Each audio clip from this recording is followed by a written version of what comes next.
સૌપ્રથમ તમારે સ્વિપચેટને ખોલી લેવાની છે.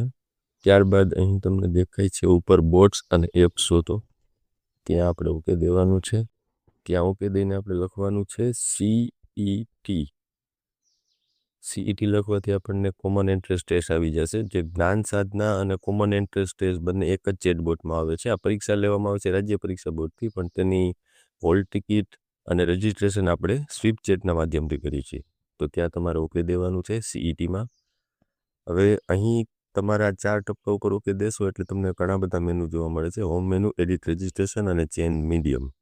હોમ મેનુ દેવાનું, તો તેમાં તો તમે જે કંઈ પણ તમારું જૂનું હશે તેમાંથી બહાર નીકળી જશો. એડિટ રજિસ્ટ્રેશનની અંદર તમારે જો કોઈને લોગિન ના થયું હોય અથવા તો કોઈ બીજા વ્યક્તિમાંથી લોગિન કરવું હોય તો થઈ શકે છે.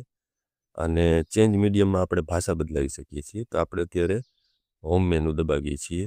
હવે અહીંયા સીધું આવી ગયું છે, મારું નામ આવી ગયું છે, મારી શાળામાં મારું લોગિન હોય એટલે એમાં બતાવે છે. અહીં આપણે વિદ્યાર્થીઓની હોલ ટિકિટ ડાઉનલોડ કરો નામનું ઓપ્શન છે, તો એ આપણે ઓકે દેશું.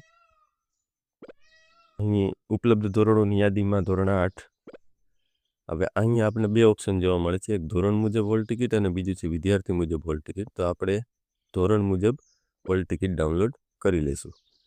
આ આપણી હોલ ટિકિટ આવી ગઈ છે અને આપણે એને ઓપન કરીને પ્રિન્ટ કાઢી અને વિદ્યાર્થીઓને આપી શકશું.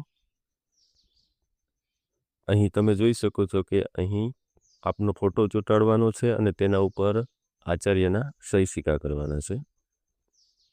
પરીક્ષાની તારીખ અને સ્થળ, આમાં બધું એક્ઝામ ડિટેલની અંદર આવી જશે. ઉપર બધેથી ઉપર પર્સનલ ડિટેલ ઓફ કેન્ડિડેટ આવી જશે અને અહીં સૂચનાઓ આપેલી છે. સૂચનાઓ વાંચી અને પછી આપણે પરીક્ષા દેવા માટે જશું.